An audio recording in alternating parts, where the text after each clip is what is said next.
안녕하세요. 사연 읽어주는 남녀입니다. 오늘도 와주셔서 감사드리며 그럼 오늘의 사연 바로 소개해드리겠습니다. 19살 때 처음 미용을 시작해서 43살이 된 오늘까지 저는 단 하루도 쉬어본 적이 없습니다. 정말로 단 하루도 쉬어본 적이 없어요. 2번인가 정말 죽을 것처럼 아파서 방에 기절할 것처럼 누워 있었던 적이 이틀 정도 있었네요. 그런데 누워있던 동안에도 중간중간에 일어나서 집에 있는 가발을 가지고 미용 연습을 했습니다. 제가 생각한 건 이거였어요. 나중에 내가 미용사가 돼서 크게 아픈데 예약 손님이 있으면 아픈 채로 미용을 해야 하잖아. 그때를 대비해서 연습한다고 생각하자. 이렇게 아파도 정확하게 파마도 말고 커트도 할 수 있게 아플 때를 대비해서 연습하자. 네, 저는 그렇게 생각하고 기침하고 열 때문에 휘청거리면서도 집에서 가발을 만지고 가위를 손에 들고 파마약을 섞었습니다. 참 독했죠. 그런데 독할 수밖에 없었어요. 알코올 중독 아버지는 제가 중학교 때 가정폭력을 휘두르시다가 결국에는 유치장에 가셨고요. 유치장에서 나오신 후로는 소식이 끊겼습니다. 왜냐하면 엄마가 저랑 여동생을 데리고 잠적하다시피 시골로 이사를 가셨거든요. 하지만 엄마도 오래 사시진 못했어요. 아버지한테 너무 맞고 사셔서 골병이 들어 그런가 저 고등학교 2학년 때부터 시름시름 앓으시다가 제가 한참 미용 인턴으로 일을 하고 있을 그때 돌아가셨습니다. 사인은 그냥 병사였어요. 병원에서도 그냥 쇠약해져서 돌아가셨단 말만 할 뿐 딱히 원인을 모르더라고요. 저랑 외할머니는 그저 엄마가 너무 맞아서 몸도 골고 영양도 제대로 공급받지 못해 시름시름 시들어간 거라고 생각했습니다. 이후로 저는 외할머니랑 둘이 살았어요. 3살 터울 여동생은 가난한 집을 끔찍하게 싫어했고 자꾸 엇나가더니 제가 미용 시작할 무렵 집을 나가 연락을 끊더라고요. 그 후로 1년에 한 번 정도 엄마 기일 즈음에 꽃이나 떡 같은 거 보내고 돈 빌려달라는 연락 몇 번 한 게 전부일 뿐 얼굴 본 지는 벌써 10년이 넘습니다. 외할머니도 제가 25살 때 돌아가셨는데 그래도 그때는 제가 부원장으로 일을 할 때라 외할머니 돌아가시기 전에 제가 파마도 말아드리고 머리도 잘라드릴 수 있었죠. 집에 외할머니 친구들 초대해서 우르르 파마해드리면서 나름 효도라는 것도 해보기는 했습니다. 외할머니가 나중에 저한테 그러셨거든요. 아이고, 우리 손녀 덕에 할미가 머리 곱게 하고 하늘나라 갈 수 있겠다. 우리 손녀 손이 야무져서 파마도 잘 말고 커트도 잘할 테니 야무진 손에 돈이 차곡차곡 쌓일 거야. 이 할미가 하늘나라 가서도 우리 손녀 더 이상 고생 안 하고 돈이 척척 붙을 수 있게 열심히 할미가 하늘에서 응원할게. 돌아가시기 1년 전부터 할머니는 뭔가 예감이라도 하신 듯 저한테 자꾸만 할머니 죽고 나서 저를 응원하시겠다는 얘기를 계속했습니다. 그때는 그냥 하시는 말씀인 줄 알았는데 뭔가 할머니는 느낌이 있으셨던 모양이에요. 1년 내내 정말로 기도하듯 저를 돌봐주겠다고 하늘에서 꼭 바라보겠다는 얘기를 반복하시더니 정말 1년 정도 후에 주무시면서 돌아가셨습니다. 그렇게 제 나이 25에 저는 온전한 고아가 되었어요. 그때부터는 정말 뒤돌아보지도 않고 일만 했습니다. 오죽하면 서열 강하다는 미용업계에서 선배들조차도 저한테 너 그렇게 하다가는 오래 못 간다, 쉬어야 된다라며 절 걱정해줬고요. 우리가 너를 조금 괴롭히고 싶어도 네가 그렇게 열심히 사니 괴롭힐 마음도 안 난다는 농담을 할 정도로 저는 정말 열심히 살았습니다. 다행히 그렇게 빈번하다는 미용계의 괴롭힘도 없이 저는 좋은 선배들을 만나서 착실하게 미용 기술도 배우고 좋은 기회도 많이 얻게 되었죠. 남들보다 비교적 이른 나이에 가위도 잡았고요. 손님도 만났습니다. 원장님의 배려로 28살 어린 나이에 지점 하나를 맡게 됐어요. 그때부터는 더 열심히 했습니다. 와, 정말로 많을 때는 하루에 5, 60명까지도 머리를 한 것 같아요. 파마도 동시에 두세 명씩 말고 커트는 쉴 새 없이 했습니다. 아침 7시부터 밤 11시까지 쉬지 않고 일했어요.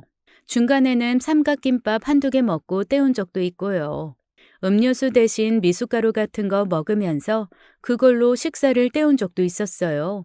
아, 그렇게 아침부터 손님이 있냐고요? 있죠. 행사나 웨딩머리는 아침에 하잖아요. 한밤중에는 회사 끝나고 미처 미용실 갈 시간이 없던 분들 특별 예약받아서 하고 그랬거든요. 오히려 밤에 예약이 끊기는 날이 없어서 저는 밤에 미용할 수 있는 미용사로 소문이 났습니다. 그렇게 또 미친 듯이 10년을 넘게 달렸더니 어느새 제 이름으로 된 미용실도 가지게 되었고 체인도 5개 넘게 냈어요. 제 이름으로 만든 제품도 팔고 돈도 꽤 많이 번 골드미스가 되어 있었습니다. 중간에 저한테 다가왔던 남자가 없었던 건 아니에요. 아무래도 미용이라는 직업이 겉으로 보이기에는 조금 예쁘게 꾸미기도 하고 약간 화려한 부분도 있잖아요. 안에서는 내내 손에 짓물 마를 날이 없이 힘들고 바쁘게 일을 해야 되지만 그냥 겉모습만 보고 제가 가지고 있는 체인의 개수만 보고 방송에 나오는 모습만 보면서 다가오시는 분들도 있었으니까요. 그런데 제 마음은 일절 여유가 없었습니다.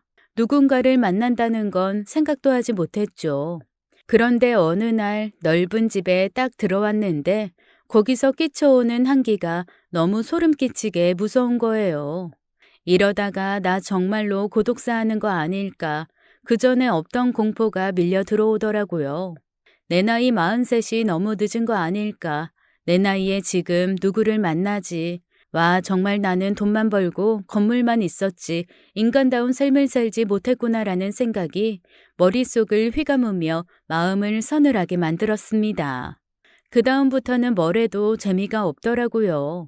너무 쓸쓸하고 외롭고 그래서 제 밑에서 일하는 인턴 친구들한테 제가 이런 말을 하기 시작했습니다. 있잖아, 무조건 일주일에 하루는 쉬어. 그리고 소개팅도 하고 미팅도 하고 사람도 만나고 연애도 해. 나처럼 늙지 마. 아우, 점장님. 저는 점장님처럼 되고 싶어요. 점장님 지금 수백억 부자잖아요. 수백억은 무슨. 그래도요. 점장님처럼 돈 많은 골드미스가 제 꿈이에요. 야, 나 언제 어디서 고독사 해가지고 경찰이랑 소방관이 나 들고 나를지 몰라. 그거 너무 무서워. 내가 진작 연애도 하고 그랬어야 하는데 이게 뭐니? 나 곧 50인데. 점장님, 그럼 소개팅 하실래요? 아우, 내 나이에 무슨 소개팅이야. 나는 자만추야, 자만추. 점장님, 요즘에 자만추 하다가 연애 못해요. 그래도 계기는 만들어야죠. 아우, 됐어. 내가 이 나이에 무슨 창피하게 소개팅을 해? 말은 그렇게 하면서도 내심 그런 생각은 들었습니다. 이거 진짜 소개팅이라도 해야 되나? 자연스러운 만남 추구는 내 나이엔 꿈일 텐데 억지로 만남 추구라도 해야 되나? 사실 결혼정보 회사라도 생각을 안 해본 건 아니었습니다. 그런데 결혼정보 회사는 부모도 중요하고 가족관계도 중요하다는데 나 같은 사람도 받아주려나 싶더라고요. 정말 별 생각이 다 들었습니다. 그렇게 심란한 마음을 다잡으며 미용에 열중하던 어느 날 한참 저녁 마지막 손님 파마를 말고 있는데 입구에서 웅성거리는 소리가 들리더라고요. 제가 원래 집중을 하면 다른 걸 잘 못해요. 집중력이 좋아서가 아니라 미용하는 거 외에는 멀티가 잘 안 되거든요. 저한테 직원이 다가오더니 머뭇머뭇거리는 게 뒤늦게 보였습니다. 왜요? 저 원장님, 동생분이시라는데 술에 좀 취하셔서. 순간 무슨 소리인가 싶었습니다. 너무 오래 연락이 끊겨서 저한테 동생이 있다는 것도 잊고 살았거든요. 마침 손님 머리에 파마로를 마지막 하나 남긴 상태여서 얼른 그것까지 말고 양해 구한 후에 입구로 갔습니다. 술에 살짝 취한 동생이 누군가의 부축을 받고 풀린 눈으로 서 있었어요. 너, 우와, 잘 나가는 우리 언니 얼굴을 내가 여기서 이렇게 딱 보네? 일단 저기 들어가서 좀 앉아 있어. 나 아직 일하는 중이야. 야, 역시 우리 언니 냉정해. 일이 우선이지. 10년 넘게 못 본 여동생 한번 안아주지 않고 바로 일에 복귀하는 저 직업정신. 내가 존경한다 진짜. 아유, 뭘 바라고 왔냐 내가. 그래, 그렇게 계속 일만 하다가 한번 외롭고 쓸쓸하게 죽어봐. 죽어서야 정신 차리지 아주. 너, 여동생은 하나 변한 게 없더군요. 저에게 저주 같은 말을 쏟아놓고는 획 자기를 부축하고 있던 남자 팔에 들린 가방을 낚아채서 밖으로 나가버렸습니다. 정말 너무 창피해서 지진이라도 났으면 싶었어요. 싹 다 땅속으로 가라앉아 버리게요. 직원들 보기도 너무 창피하고 몇 분 안 계셨지만 손님들 보기에도 민망했습니다. 입구에 동생과 서 있던 남자가 여전히 우뚝 서 있길래 저도 모르게 가시돋치고 싸늘한 목소리로 쏘아붙였어요. 안 따라가시고 뭐예요? 저한테 뭐 볼 일 있어요? 볼일, 저, 오늘 9시 반 커트 예약했는데요. 네? 지금 저분이랑 같이 오신 게 아니고요? 여동생분이요? 아니요. 문 앞에서 비틀거리시길래 잡아드렸는데, 갑자기 가방 좀 들고 있으라고 밀어 놓으시더라고요. 그래서 그냥 들고 있었죠. 어떡해. 너무 죄송해요. 일행인 줄 알았어요. 고객님이신 줄 몰랐습니다. 여기로 오세요. 저 커트 하신다고요? 네, 그냥 알아서 잘라주세요. 제 평생 가장 정성 들여 한 커트였던 것 같습니다. 마지막 손님이었기도 했고 동생과 일행인 줄 알고 세상 쌀쌀맞게 오해했던 것이 미안해서 저는 커트 후에 혹시 시간 괜찮으시냐고 묻고 두피 스파까지 서비스로 해드렸어요. 제가 너무 죄송했어요. 오늘 커트 값은 안 받을게요. 에이, 죄송해서 두피 스파 해주셨잖아요. 고급 인력이 수고해주셨는데 돈은 당연히 내야죠. 커트값 받으셔야 앞으로 저 또 올 수 있어요. 그러니까 받으세요. 끝까지 얼마나 매너가 좋던지 그 손님은 커트값을 긋고 지불하고 나섰습니다. 동생이 왔다 간 1시간 반이 얼마나 긴장의 연속이었는지 손발이 다 덜덜 떨리더라고요.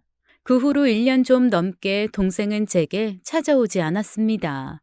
그리고 그 커트 손님은 2주에 한 번씩 꼬박꼬박 커트 예약을 하고 샵을 찾았고요. 그쯤이었어요. 제가 그 사람을 의식하고 마음에 두고 있다는 것을 깨달은 거죠.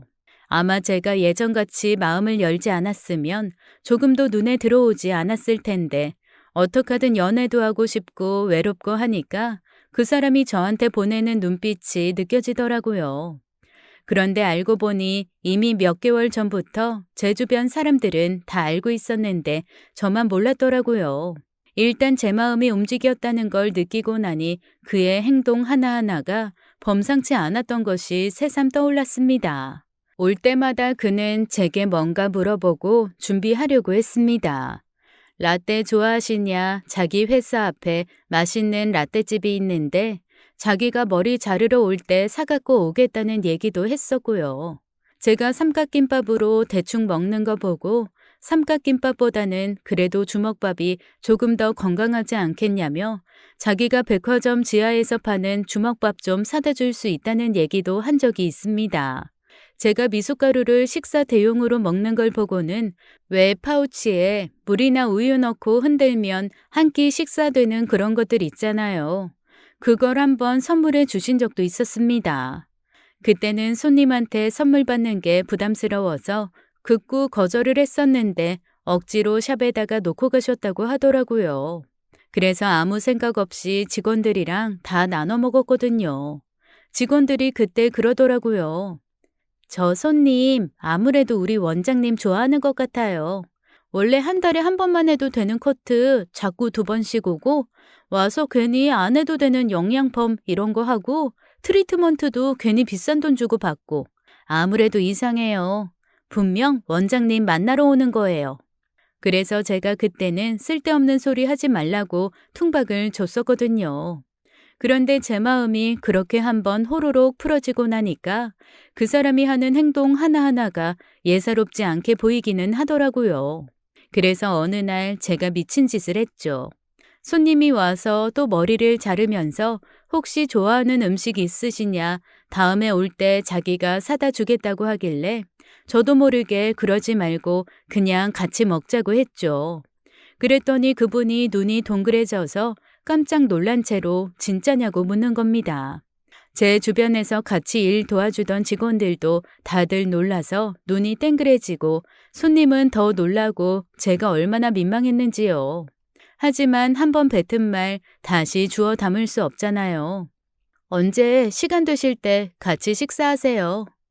그날 저희 샵은 난리가 났습니다.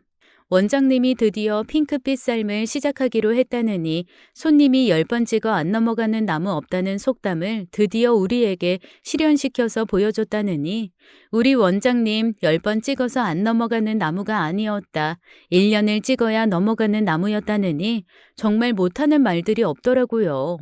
그러면서 젊은 친구들이 어찌나 저한테 잔소리를 하는지 립스틱은 무슨 MLB라나 뭐라나 난생 처음 들어보는 무슨 말린 장미 색깔을 발라야 한다는 둥, 볼터치는 이거 말고 약간 은은하게 은빛 도는 걸 하라는 둥, 자기네들이 메이크업과 헤어를 해주겠다는 둥 아주 난리 부르스였습니다.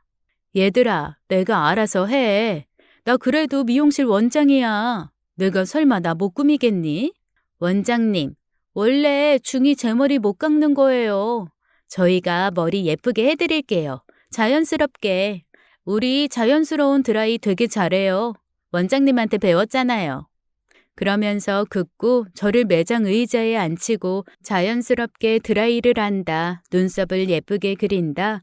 마스카라 말고 속눈썹을 붙이네 어쩌네 난리들을 치더라고요. 어쨌건 그렇게 샵 직원들이 꾸며준 모습을 하고 약속 장소에 나갔습니다. 그런데 참 두근거리기도 하고 설레기도 하고 떨리기도 하고 내가 나이 43에 이게 뭐 하는 짓인가 싶으면서도 이제야 이런 기분을 느끼는 스스로에 대한 안타까움도 몰려왔어요. 그리고 그날부터 저는 그 사람과 연애를 시작했습니다. 손님으로 만났던 그는 조용하고 얌전했지만 사석에서 만난 그는 유쾌하기도 하고 눈치도 빠르고 나름 센스도 있더라고요. 어쩜 제가 원하는 걸 그렇게 착착 맞추는지 제 마음은 금방 허물어져 버렸습니다. 많은 남자를 만나본 건 아니었지만 남자가 이렇게 센스가 있고 눈치가 빠르다고 느낀 건 처음이었어요. 저도 나름 손님을 대하는 직업이라 눈치도 빠르고 사람들 사이에서 일어나는 일에 대한 내공도 없는 편은 아니거든요. 그리고 일찍부터 고생을 해서 고난에 대한 근육이 없는 것도 아니고요.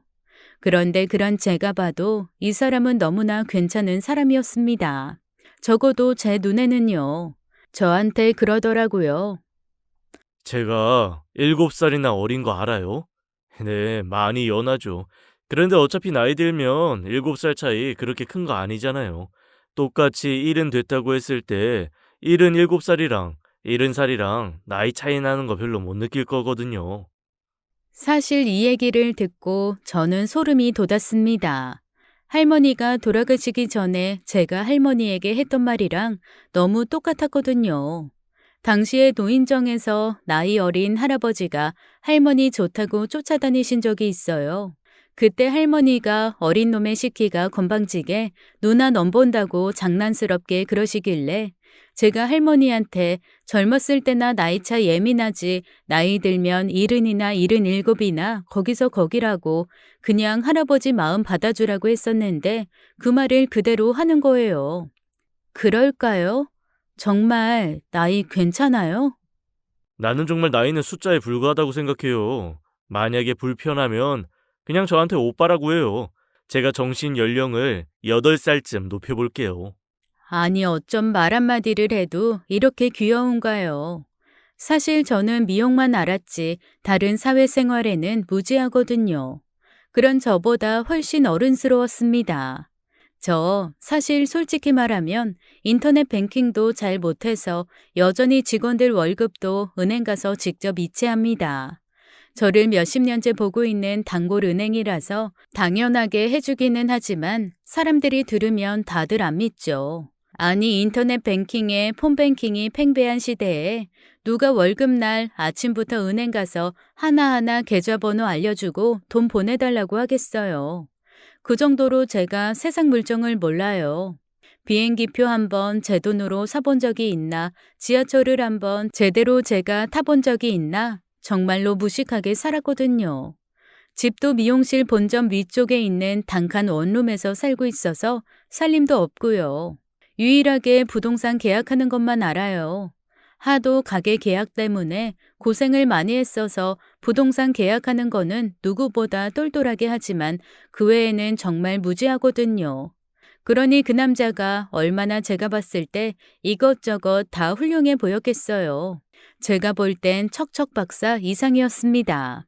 그렇게 연애한 지 3개월 정도 지났을 때 그가 저한테 그러더라고요. 나 시간 낭비 더 하고 싶지 않은데. 그냥 우리 결혼할래요? 결혼이요?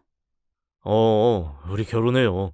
집은 그냥 내가 지금 살고 있는 집으로 들어오고 혼수도 크게 할 필요 없어요. 우리 어머니도 당신 얘기 듣더니 그냥 빨리 엄마 돼주고 싶다고 일단 데리고 오래요. 그러니까 우리 결혼해요. 아무 부담 갖지 말고 내가 외조를 잘할 수 있을지 모르겠지만 지금처럼 당신 일에 집중하면서 승승장구할 수 있게, 하지만 외롭지 않게 옆에 든든한 버팀목 되어줄게요. 나랑 결혼합시다. 눈물이 나더라고요.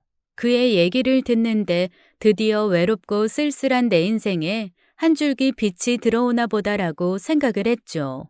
그렇게 저희는 만난 지 3개월 만에 결혼 약속을 하고 6개월 만에 결혼을 했습니다. 시어머니는 너무나 세련되고 멋진 분이셨어요. 제가 저희 매장에서 머리를 한번 해드리겠다고 했거든요. 그랬더니 딱 이러시는 거예요. 가족들 들락거리기 시작하면 직원들한테 말 나와. 돈을 받기도 애매하고 안 받기도 애매하잖아. 난 차라리 다른 매장에 가서 제 돈 주고 머리 할래. 우리 며느리가 내 머리 만져주는 거 맘 안쓰러워서 나는 못 본다. 와, 이 얘기를 듣고 전 정말 감동의 도가니였습니다. 보통 제 미용하는 친구들 불만이 그거거든요. 사돈의 팔촌의 친구의 그 친구까지 미용한다고 하면 다들 들러붙어서 할인해달라, 공짜로 해달라, 서비스해달라 조른다는데 저희 시어머니가 그렇게 딱 잘라서 말씀하시는 거 보고 우리 시어머니 진짜 남분이다라는 생각을 하고 감탄을 했습니다. 그래서 제가 억지로 시어머니 집에서 그래도 가장 가까운 저희 지점 50% 할인 쿠폰 하나를 드렸다니까요. 그것도 극구 안 받으시려는 거 제가 어머니 며느리가 그래도 운영하는 회사인데 이 정도는 해드려야 저도 낯이 섭니다라고 제가 읍소하다시피 전해드렸습니다. 어머니, 예단도 아무것도 안 받겠다고 하셨는데 제가 어머니 머리 50%도 못 해드리면 그게 며느리예요? 전에 공짜도 아니고 반값 쿠폰, 단골들 드리는 거 그거 드리는 거예요. 정말 어머니는 뭘 하나도 안 바라시더라고요. 그리고 저한테 이러셨어요. 네 손 그렇게 너덜너덜해져가며 애써 번 돈인데 함부로 쓰지 마라. 결혼한다고 해서 꼭 살림 다 새로 넣고 그렇게 시작해야 된다는 법 없다. 그렇게 함부로 쓰면은 하늘에 계신 너희 할머니랑 부모님 너무 슬퍼하실 거야. 그러니까 돈은 네가 쓰고 싶은데 쓰고 일단 나는 내 아들 결혼시키는 거니 내가 할 수 있는 거 그냥 기쁜 마음으로 해줄게. 내가 내 며느리한테 선물하는 건 내 자유니까. 그러니 보석 2개만 네가 고르고 싶은 거 골라봐라. 그리고 네 살림 사고 싶은 거 있으면 사돼. 무리하지 말고. 나한테 뭐 해줄 거는 생각도 하지 마. 제 주변 사람들은 얘기를 듣고 시어머니가 이 세상 사람이 아니라고 하더라고요. 그런 시어머니는 나라에서 표창을 줘야 된다느니 장한 시어머니상을 줘야 된다느니 부러움의 연속이었습니다. 이때까지 열심히 살아온 복을 시어머니로 다 받는다며 정말 칭찬 일색이었죠. 결혼식 때 시어머니는 한복도 자기 돈으로 해 입으시고 오히려 제 한복을 예쁜 걸로 해주셨어요. 이렇게 말씀하시면서요. 딸내미 들어오는데 내가 한복 한 벌은 해 입혀야지. 정말 제가 몸둘 바를 모르겠더라고요. 그런데 남편이 그러는 거예요. 혹시 괜찮으면 신혼여행 갈 때 어머니도 같이 가도 되냐고요. 그런데 거기서는 제가 좀 이상했습니다. 아니, 신혼여행을 가는데 왜 어머니를 모시고 가지라는 생각이었죠.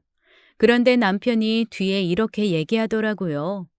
꼭 같은 데로 가자는 게 아니고 우리가 신혼여행 가 있는 동안 엄마도 여행 한번 보내드리자는 얘기였어. 그러면서 하는 말이 어머님이 원래 여행을 좋아하시는데 비행기 타는 걸 무서워해서 누구랑 같이 비행기를 타지 않으면 아예 비행기를 못 타신다고 하더라고요. 혼자서는 비행기를 못 타시는 거죠. 그래서 늘 남편이 모시고 다녔는데 남편도 바빠지면서 근 10년을 비행기를 한 번도 못 타셨다는 거예요.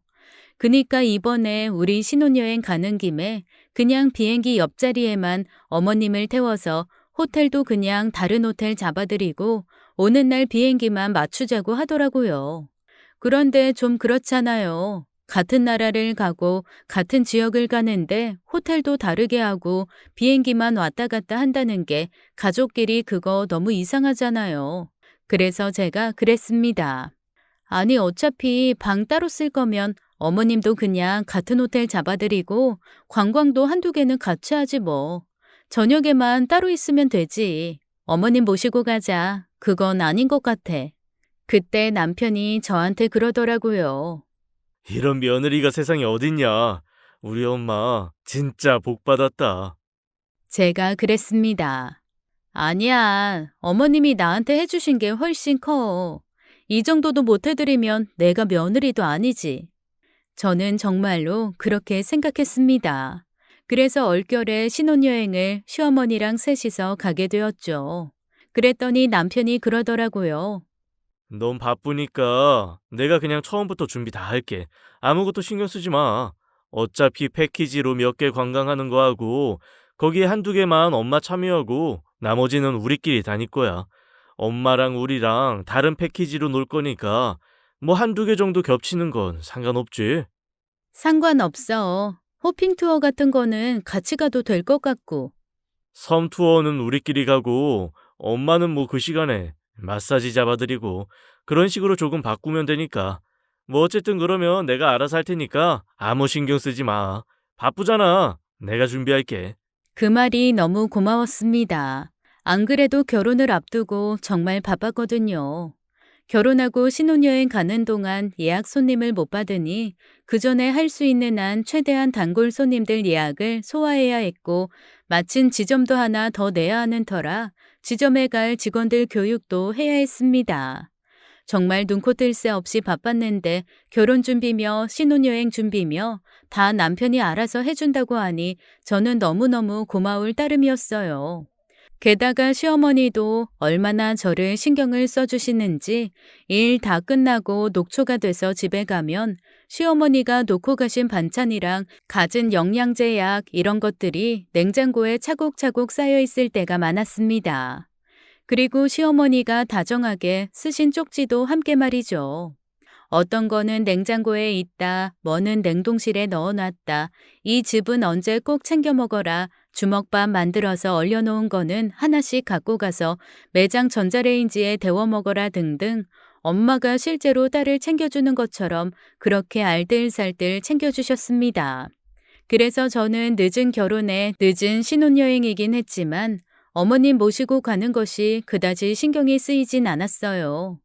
이렇게까지 잘 챙겨주시는데 신혼여행 가서 어머님이 저희를 방해하실 것 같진 않았거든요. 어머님도 세상에 이런 며느리 없다, 시어머니 비행기 태워준다고 신혼여행에 시어머니 데리고 가는 며느리가 어딨냐, 내가 정말 복이 많다라며 너무 행복해 하셨습니다. 그리고 저희가 충분히 비용을 내드려도 되는데 시어머니가 먼저 그러시더라고요.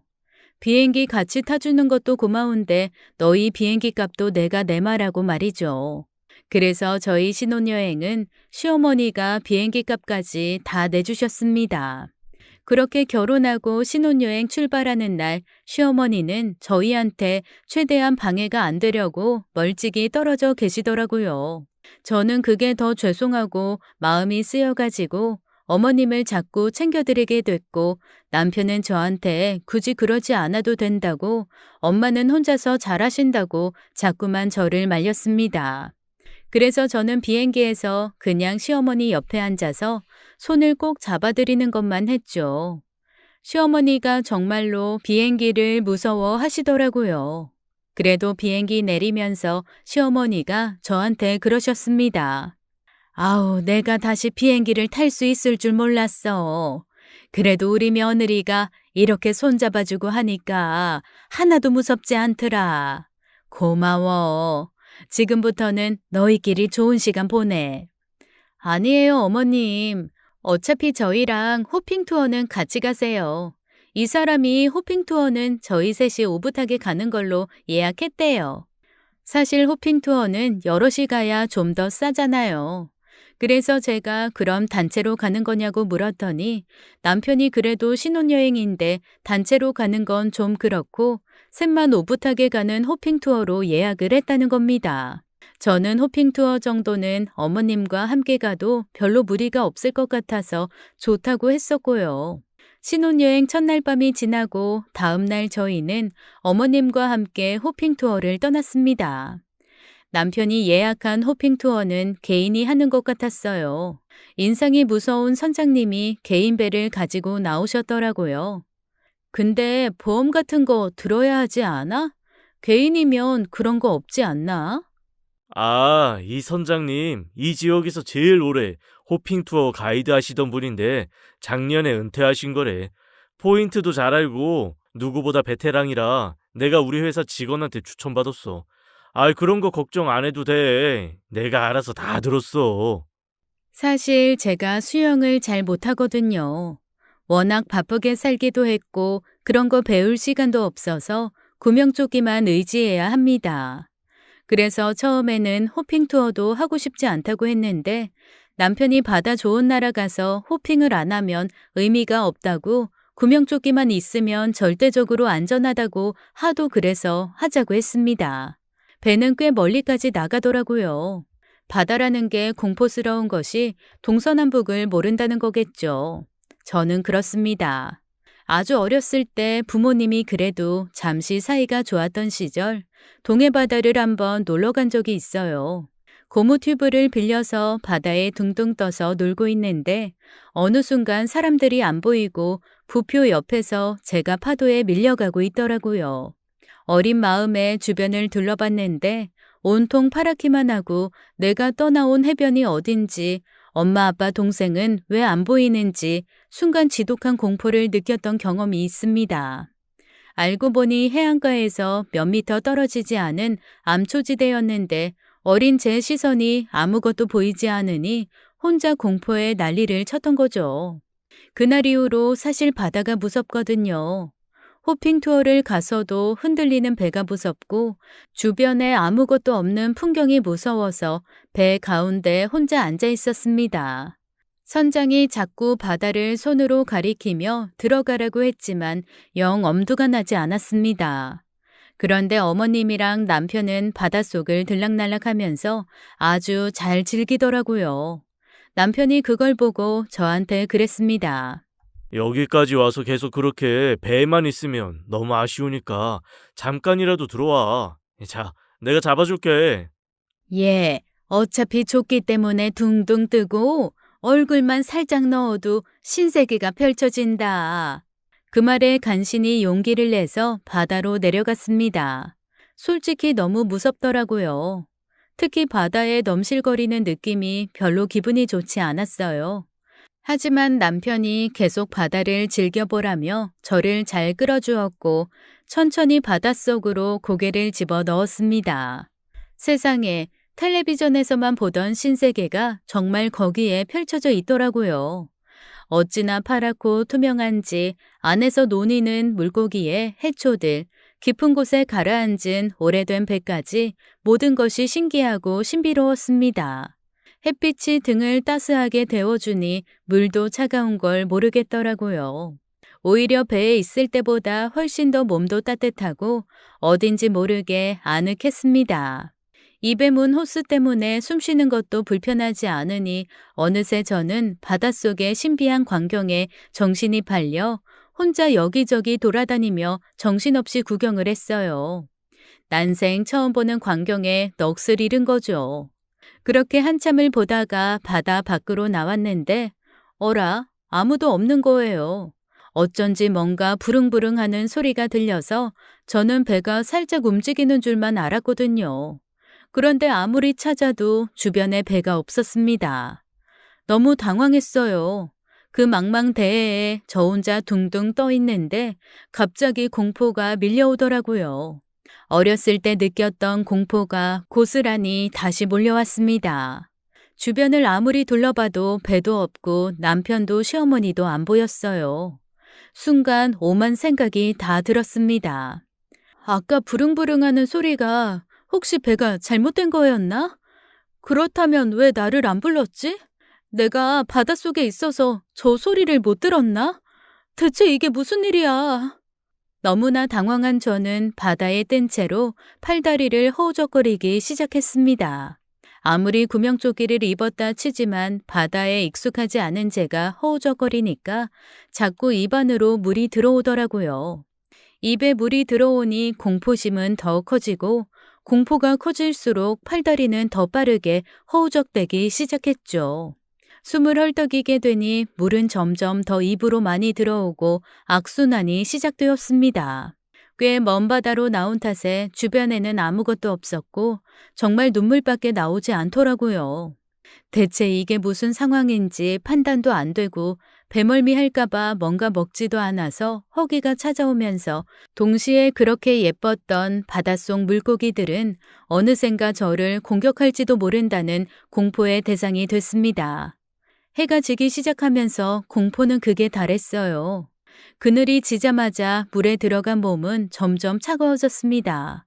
어떻게든 몸을 움직여서 온기를 발생시켰어야 했는데 혼자서 헤엄을 치다가 혹시 저를 구하러 왔을 때 찾지 못할까봐 제자리에서 팔다리만 허우적거렸어요.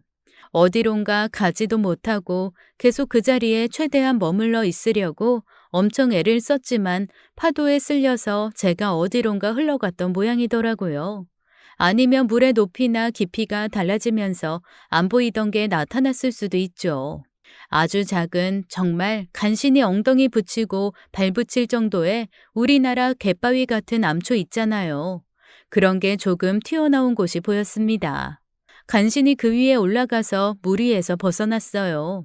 그나마도 파도가 세게 치면 몸이 젖겠지만 일단 물 밖으로 빠져나왔다는 것 자체가 한숨 돌리겠더라고요. 게다가 고맙게도 뾰족하기만 한 게 아니라 좀 평평하게 깎인 부분도 있어서 거기에 앉아 일단 한숨을 돌렸습니다. 아무리 주변을 둘러봐도 바다밖에 보이지 않았어요. 너무 막막해서 기절할 것 같았지만 여기서 기절했다가는 정말로 죽을 것 같아서 정신을 똑바로 차리기 위해 계속 저를 꼬집고 끊임없이 구구단을 외웠습니다. 구구단이라도 외우지 않으면 진짜로 정신을 놓을 것 같았거든요. 그렇게 밤이 오고 어둑해지고 다시 아침이 되었지만 역시 아무 곳에서도 저를 찾는 사람이 없었습니다. 사람이 정말 미친다는 건 그럴 때 쓰는 말인가 봐요.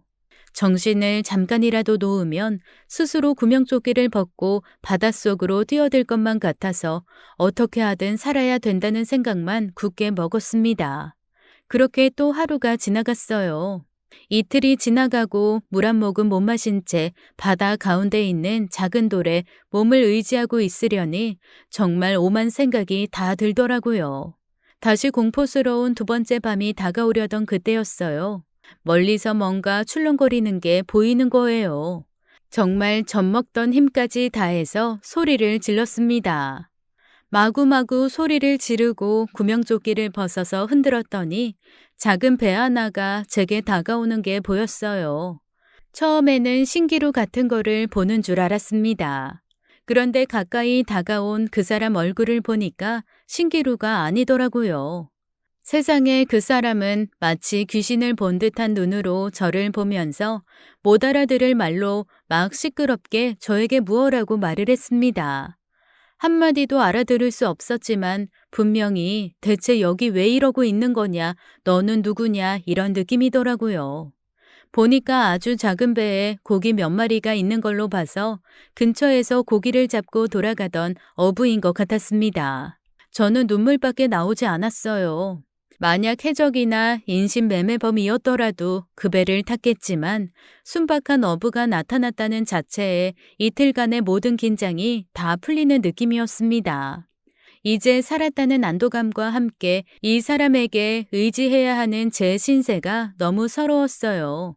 그렇게 펑펑 울고 있었더니 그 사람이 너무 당황하며 자기가 잡았던 물고기를 바다로 다 던져놓고 저한테 자리를 마련해 주더라고요.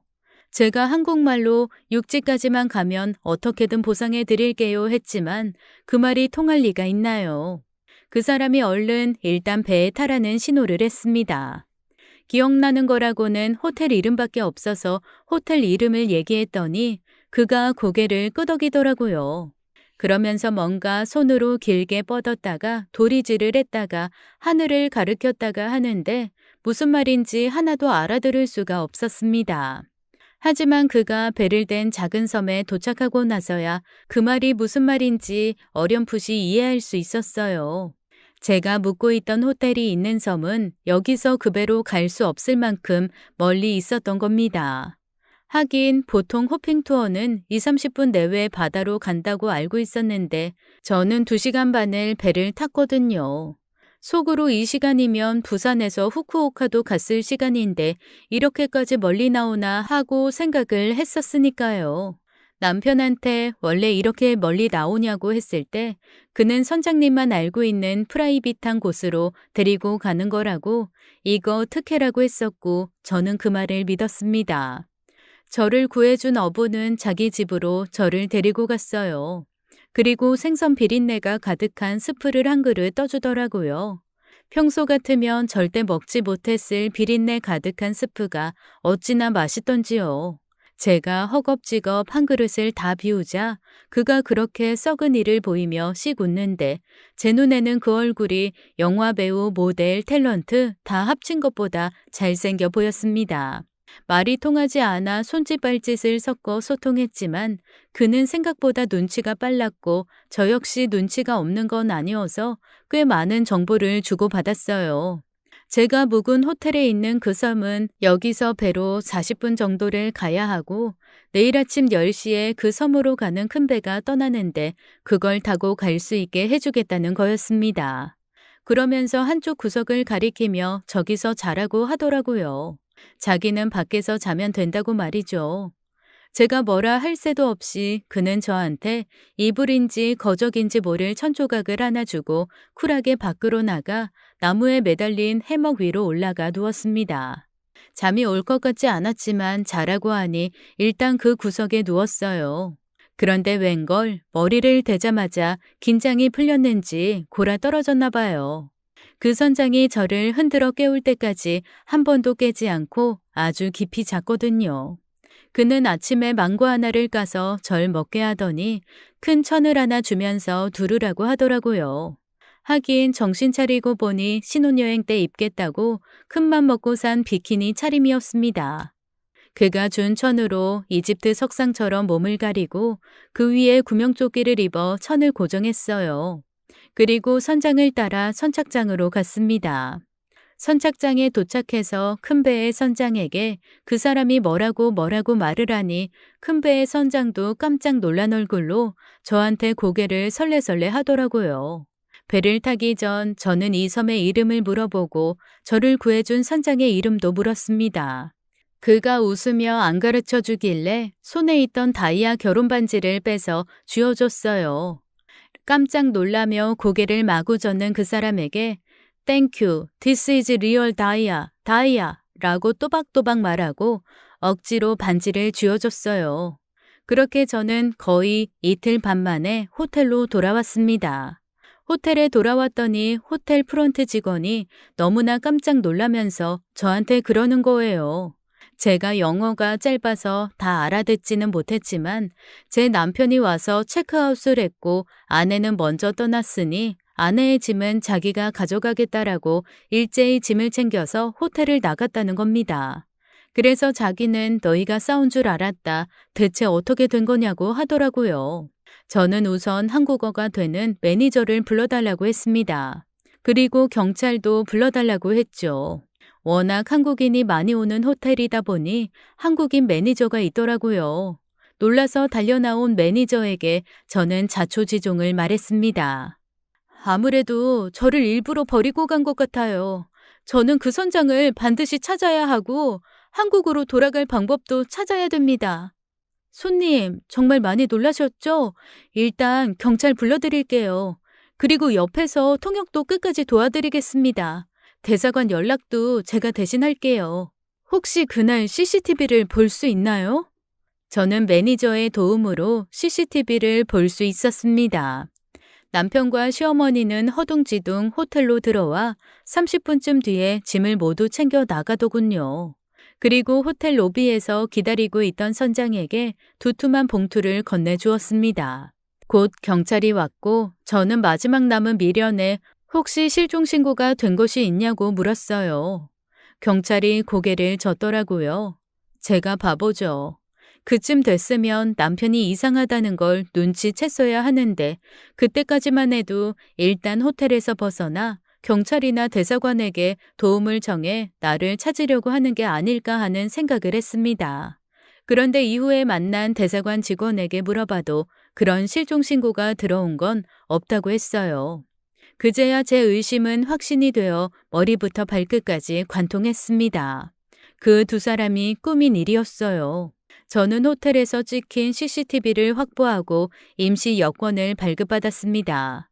그리고 제가 입고 있던 구명조끼를 증거물로 해서 배를 몰았던 선장을 찾았어요. 생각보다 선장은 가까운 데 있었습니다. 바로 옆에 섬에서 불법 도박장을 운영하는 현지인 매니저더군요. 경찰에 잡혀온 그는 저를 보고 놀라면서 뭐라고 소리를 질렀습니다. 옆에 있던 호텔 매니저가 통역을 해줬는데 자기는 잘못이 없다. 내가 한국의 범죄자라 여기에서 아무도 모르게 처단하려고 했다는 얘기를 들었다는 겁니다. 어이가 없었죠. 경찰과 대사관에서는 이건 청부살인이니 심각하게 한국 경찰의 협조를 받아야 하는 사건이라고 했습니다. 그래서 저는 일단 이 사람들이 제가 살아있는 걸 알면 한국에 저와 관련된 것들 중 많은 것이 위험에 빠지거나 어려워지니 일단 제가 귀국한 후 신변 보호부터 시작해서 차근차근 진행해달라고 부탁했어요. 다행히 대사관 직원분이 제 말을 10분 100분 이해해 주시더라고요. 그래서 저는 아무에게도 연락하지 않고 대사관의 도움을 받아 한국으로 귀국을 했습니다. 귀국하자마자 바로 제가 운영하던 샵으로 걸음을 옮겼어요.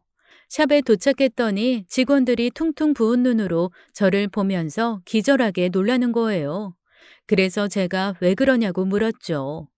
그랬더니 남편이 어제 와서 제가 필리핀에서 실종이 됐고 시신도 찾지 못했다며 앞으로 제가 가지고 있던 모든 사업체는 본인이 운영할 건데 매장을 정리할 수도 있고 아니면 다른 사람에게 팔 수도 있다는 얘기를 했다는 겁니다. 그러니 다들 마음의 준비를 하라고 했다는 거죠. 저는 진짜 너무 어이가 없어서 일단 제 본점 직원들한테만 사실을 얘기했습니다. 본점 직원들은 다들 저랑 10년 이상 함께온 가족 같은 사람들이거든요. 다들 내가 사러 돌아왔다는 거 꼭 비밀로 해줘. 나 아무래도 사기 결혼에 걸린 것 같아. 내가 이 사람을 제대로 벌을 주기 위해서는 내가 살아 돌아왔다는 걸 끝까지 숨겨줘야 돼. 그러니까 다들 일단 남편이 와서 무슨 얘기를 하면 나에게 다 전해줘. 대표님, 그럼 당장 어디서 지내시게요? 저희 집으로 오세요. 저랑 같이 있어요. 고마워. 나 안 그래도 너무 불안했는데 정말 고마워. 저는 그렇게 옷가방 하나 없이 빈몸으로 직원의 집으로 들어갔습니다. 그리고는 아무에게도 알리지 않고 혼자 남편의 뒷조사를 시작했죠. 그런데 이게 웬일이랍니까? 남편 회사로 연락을 했더니 결혼식 준비 때문에 회사 휴가를 냈다는 거예요. 이해가 안 가더라고요. 왜냐하면 저랑 결혼할 때 남편이 자기는 여러 곳에 알리고 싶지도 않고 그냥 소박하게 스몰 웨딩을 하고 싶다고 얘기를 했거든요. 그래서 가족들만 단촐하게 모여서 결혼을 했습니다. 저야 참석할 가족이 없고 여동생도 연락이 되지 않으니 매장 식구들만 참석했고요. 남편 쪽도 당연히 가족들만 모였습니다. 그래서 회사 사람들이 당연히 결혼식에 안 오는 줄 알았는데 결혼 준비 때문에 휴가를 냈다고 하니 이해가 안 되잖아요. 그래서 물어봤죠. 언제 결혼을 하셨는데요? 아, 내일 모레가 결혼식이에요. 내일 모레요? 나랑 일주일 전에 결혼한 건 뭐고 3일 뒤에 결혼한다는 건 또 뭔지 이건 분명 뭔가가 있다는 게 분명했습니다. 아, 맞다. 내일 모레죠? 아, 제가 사실 청첩장을 받았는데 잊어버렸지 뭐예요. 본인한테 너무 미안해서 말을 못하겠고 혹시 죄송하지만 시간과 장소 좀 알려줄 수 있을까요? 저는 그 정보를 받고 이를 갈았습니다. 그리고 경찰에도 연락을 했어요. 결혼식을 한다고 한다. 그때 가면 아마 남편도 시어머니도 모두 잡을 수 있을 거다라고 말이죠. 제 얘기를 듣고 경찰도 어이없어 했습니다. 그렇게 3일이 지나고 저는 결혼식 당일 식장으로 찾아갔어요. 처음에는 달려들어 일단 머리채부터 잡아야 하나 아니면 구정물을 한 냄비 들고 가 뿌려야 하나 했는데 식장에 들어서는 순간 제 눈을 의심할 수밖에 없었습니다. 남편 이름 옆에 버젓이 써 있는 신부의 이름이 제가 아는 이름이더라고요. 바로 제 여동생이었습니다. 동명이인인가 싶어 곧장 신부 대기실로 갔는데 글쎄 정말로 제 여동생이 드레스를 입고 앉아 환하게 웃으며 사진을 찍고 있더라고요. 여동생은 제 얼굴을 보고 마치 귀신을 본 듯 눈만 꿈뻑거리며 아무 말도 못했습니다. 제가 어떻게 했냐고요? 바로 다가가서 웨딩드레스 다 찢어발기고 머리채 끌어서 질질 끌고 나왔죠. 그리고 제가 남편이라고 생각했던 그놈 앞에 패대기를 쳤습니다. 두 모자의 얼굴이 하얗게 질리더라고요. 아니 어떻게 여기에? 아니 네가 왜 여기에? 저는 그 둘에게 딱 하나만 물었습니다. 대체 무슨 생각이었던 거예요? 남편과 시어머니는 대답을 못 하더라고요. 웨딩드레스가 벅벅 찢겨진 여동생만 쓰러져 앉은 채 혼자 훌쩍이며 뭐라고 말을 했지만 제가 발로 확 차버리는 바람에 비명만 울릴 뿐이었습니다. 야, 이거 오해야. 나는 네가 죽은 줄 알았어. 그래서 너를 기억하기 위해서 네 여동생. 저는 바로 남편의 뺨을 올려 붙였어요.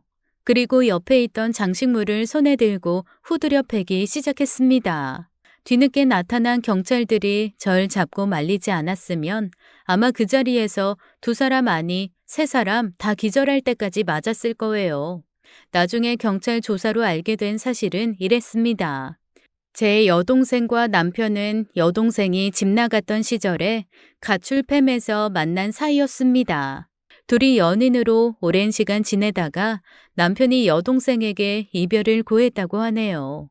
자기도 이제 신분 세탁하고 회사 멀쩡히 다니고 있으니 너 말고 돈 좀 버는 제대로 된 여자 만나서 결혼해야겠다고 말이죠.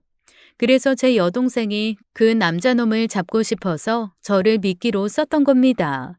사실 내 언니가 체인을 몇 개씩 가지고 있는 미용실 대표다. 언니한테 유일한 혈육이 자기라고 말이죠.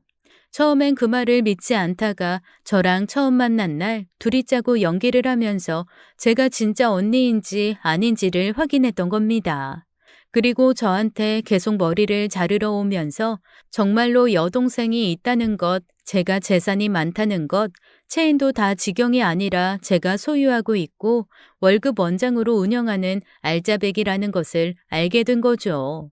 처음에는 제 동생이랑 결혼하고 저한테 동생의 남편이니 좀 살펴달라고 할 심산이었던 듯 했습니다. 그런데 가만히 보니 제가 외로워하는 것 같고 결혼도 하고 싶어 하는 것 같으니 방향을 바꾼 거죠. 제 동생보다 저를 직접 공략해서 재산을 가로채는 것으로요. 졸지에 남자친구를 잃게 된 동생이 펄펄 뛰었지만 저랑 금방 이혼하고 재산만 들고 와서 다시 자기랑 결혼하겠다는 말을 믿었답니다. 그 멍청한 기집애가요. 그 이후로는 제가 아는 대로 일이 진행되었던 거였죠. 술집 마담 출신이었던 시어머니는 큰 재산이 생긴다고 하니 자기 아들 통해서 한몫 잡고 싶어서 평생 꿈이었던 원장님 소리 듣게 해준다는 말에 덥석 가담했던 거고요. 결국 저는 셋 다 민사 형사 할 것 없이 걸 수 있는 건 다 걸어서 고소를 했습니다. 필리핀 경찰에서 제공한 증거도 있었고 제가 직접 호텔에서 가져온 영상, 매니저의 증언도 다 확보가 되어 있었으니까요. 그리고 무엇보다 뒤늦게 자기가 저한테 무슨 짓을 했는지 깨달은 동생이 줄줄 실토를 해서 남편은 빠져나올 수 없는 범죄자의 길로 가버리고 말았습니다. 하지만 저는 셋 다 용서할 생각이 없었어요. 핏줄도 없는 셈 치려고요. 그 셋이 아주 철저하게 벌을 받을 때까지 강력하게 응징을 했습니다. 그 망망대해에 홀로 떠있던 시간이 결코 잊혀지지 않거든요. 어디 한번 인생이 망망대해에 표류하는 느낌 받아보라죠.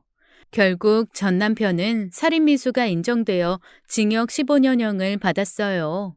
시어머니와 여동생도 옆에서 계획에 적극적으로 함께 했기에 7년형을 받았죠. 제가 느꼈을 공포에 비하면 너무나 짧은 형량이지만 어쩔 수 없죠.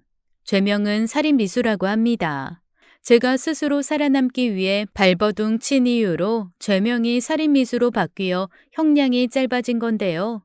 제 노력으로 그들 형량이 짧아진 것 같아 어이가 없긴 합니다. 저를 구해줬던 작은 섬의 어부 아저씨는 제가 한국으로 초대했어요. 제가 호텔 매니저 통해서 초대했거든요. 제 반지 팔아서 꽤 번듯한 집으로 이사하셨고 제가 무사하다는 얘기에 눈물까지 흘리며 기뻐했다는 얘기를 들었거든요.